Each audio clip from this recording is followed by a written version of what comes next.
Hey, what's up, everybody? True Boxing here. Thank you for coming back to Get Hit with the Truth. So today we are finishing up the 154-pound 2023 top 10s on the super welterweight division, as we are going to look at my number one super welterweight in the world, unified champion, former undisputed champ, Jermell Charlo, and then we'll talk about the state of the 154-pound division moving forward into 2024. Now, before we get into that, if you could smash the like button, leave a comment, or subscribe to the channel, I really do appreciate any and all support that I can get as I continue to build my channel here. So Charlo entered the year coming off of 2022, where he became the undisputed champion by knocking out Brian Castano in the 10th round of their rematch to unify all four belts and become undisputed champ. That was a huge win for him, and really put him, above the bar, so to speak. Excuse me. He would sign on and agree in the summer to returning at the very beginning of 2023 to defend his undisputed title against WBO mandatory challenger 10's. But he suffered a back injury and had to stay out of action. And as we got closer to the summer, 10's wanted to fight, and he had to pull out of that fight again because of stating that he was still injured.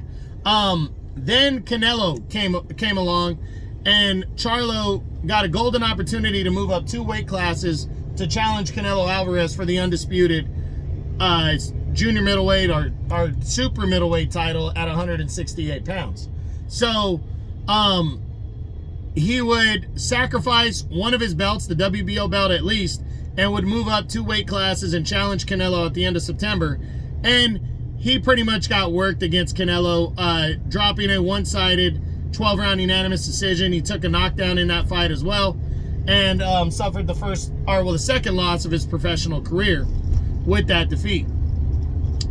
Following that defeat, he stated that he was moving back down to 154 because he still had business there.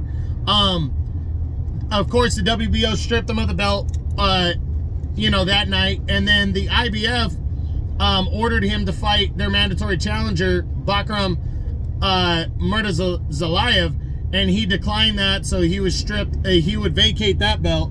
So now he's holding on to the WBC and WBA titles heading into 2024, and he's 33. He's still number one. He was number one last year. Overall, he's 35-2 with 19 knockouts.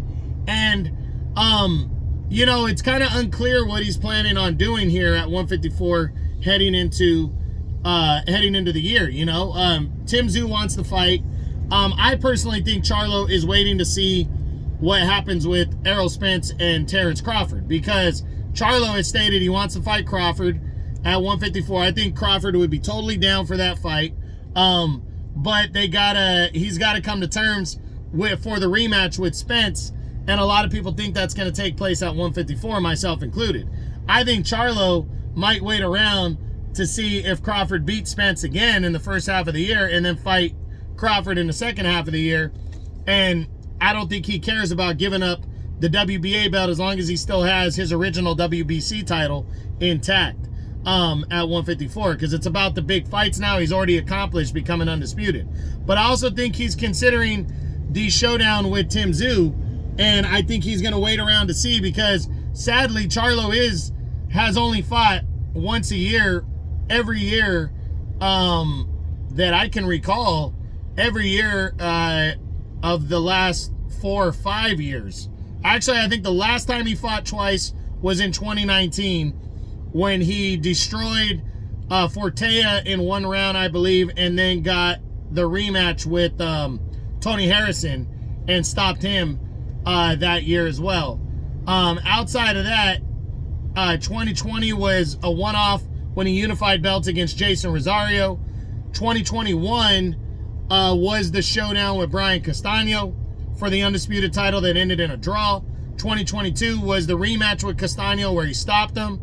And 2023 was the Canelo fight where he moved up and tried to fight him there. So Charlo's used to fighting once a year, And I think that might be all we get in 2024 as well. I'm hoping it's not. I'm hoping he comes back and fights a couple times, but he's got to draw the interest in terms of the big fights. And right now, if it's not Crawford, it's it's only going to be, in my opinion, Tim Tszyu that's really worth it. Virgil Ortiz is banging around, but that might be tough because of the promoters. Xander Zayas, same thing. So it's going to be interesting to see what Charlo decides to do. But I think he's going to wait around for the Spence Crawford scenario and what happens there. And then either fight Crawford then or fight Tim Tszyu in the second half of the year to unify belts. But we'll see what happens. Now the state of the 154-pound division moving forward really is going to be based on, in my opinion, Spence and Crawford, Tim Tszyu and Charlo. Really what goes down with those four guys is going to dictate the rest of the division. But it is a good stacked division. It really is. You're finally going to have opportunities, guys fighting to become mandatories this year and move in line. There is chance of unifying belts. You know, Charlo, if he wants to unify belts, the WBC and WBA are going to grant him that access to unifying titles. Whoever becomes IBF champion between Murad and what's his name, Jack Colkay, I think is going to immediately want to unify belts.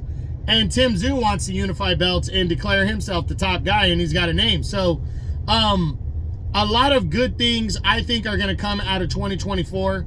And I'm very interested to see who's sitting at the top and which fighters are looking at each other finally. So should be pretty good year for 154 pounds, the super welterweight division or junior middleweight division, whatever you want to call it. And that's it. That's what I got. That's my 2023 top 10s as we finish up the 154-pound super welterweight division with my #1 super welterweight in the world, the unified super welterweight champ, Jermell Charlo. And I also discussed the state of the 154-pound division.